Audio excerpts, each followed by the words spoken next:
In every generation, there is a chosen one, but this generation is so full of degenerate shit, they needed more than one. It was a new year, but shit was still the same. He wasn't supposed to be walking. He was supposed to be elevated by now, but that damn Slayer's been messing things up for some time now. Kara was on one of her nightly patrols. She made it over to the next block and was immediately attacked. For the past few nights, Borough Park's been lit. She's been helping a friend from work.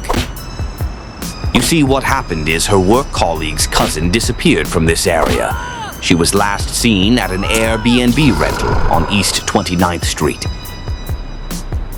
Typically, law enforcement would handle this, but seeing that her colleague's cousin was a prostitute and had a bit of a reputation, it wouldn't be prioritized.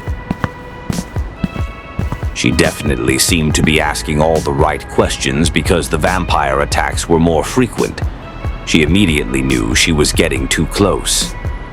They heard she was in their neighborhood and was going to do something about it. She had no right to be here. This was their territory.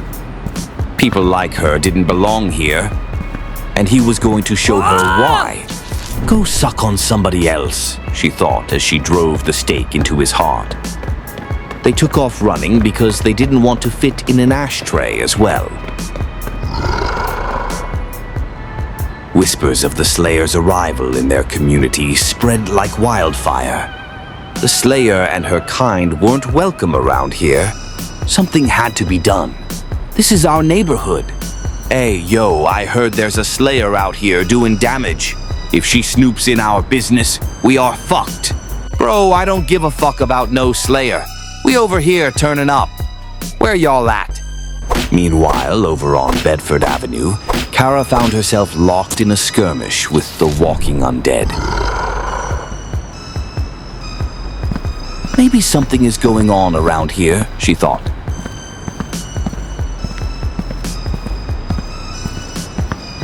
Meanwhile, over in Long Island City, the Bulova Tower gleamed brightly under the night sky. Something had to be done. He couldn't just let this Slayer chick stomp around in his backyard. Is there any way we could speed things along because there's a Slayer asking questions, and the last thing I need is a nosy-ass Slayer all up in my business? Tell me something good. The prototype isn't ready, and the only one who can fast-track anything ain't you. Stop tripping on some Slayer. They're like a dime a dozen, he said. I'm not going to stand by and watch this bitch fuck up our shit. I'll be back. Meanwhile, Kara was pummeling her opponent about the head with her fists. He loomed several inches over her, but she remained undaunted. He thought he had her, but she had a stake at the ready. After he disintegrated to dust, Kara continued forward on her patrol. I looked into the information you gave me. I couldn't find any concrete proof that anything is going on there. Is there anything else you can tell me? Anything specific? I only know what I told you. She was staying over at some Airbnb on Avenue M. She wasn't there for long, like a few hours. Something weird is definitely going on. Your cousin is just one in many to disappear from around here. I'm going to keep looking into this. I really appreciate that because them niggas at the precinct don't care. Well, I care, and I'll do my best to figure out what happened to your cousin because family is everything. Call me if you think. Meanwhile, over on Ocean Avenue, a coalition of vampires met up to discuss their problem, everyone pointing fingers at who's to blame. This was their community, and they couldn't let her interfere with what they had going on. They were planning a course of action to deal with the Slayer. Meanwhile, in a back room, they fretted over the Slayer and her movements. Meanwhile, over on the next block, another cadre of concerned vampires convened. They were adamant on taking out the Slayer. Meanwhile, Kara continued her investigation. Kara walked into a plethora of businesses along the thoroughfare, asking questions about the missing woman. Nobody seemed to know anything. They could have been telling the truth, but her slayer senses buzzed fiercely.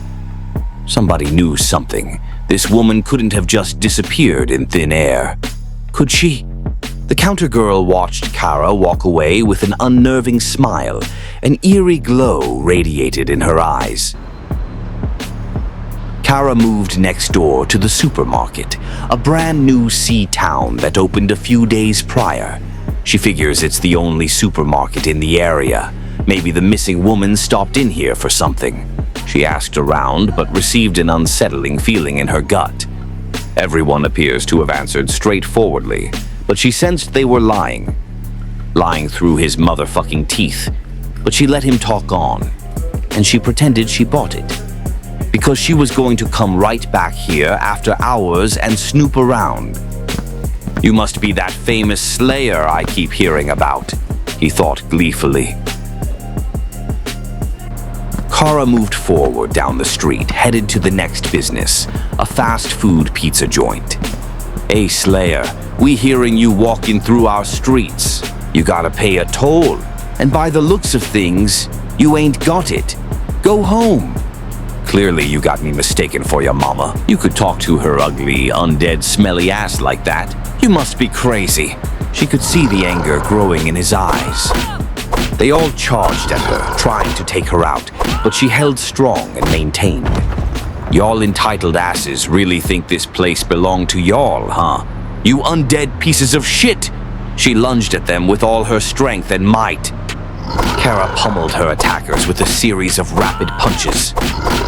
They surrounded and closed in on her, but she dispatched them, one by one. Down goes Frazier. Down goes Frazier. I know that one definitely stung like a bee. Down goes Frazier. Definitely left his ashes floating like a butterfly. You think you could just do that?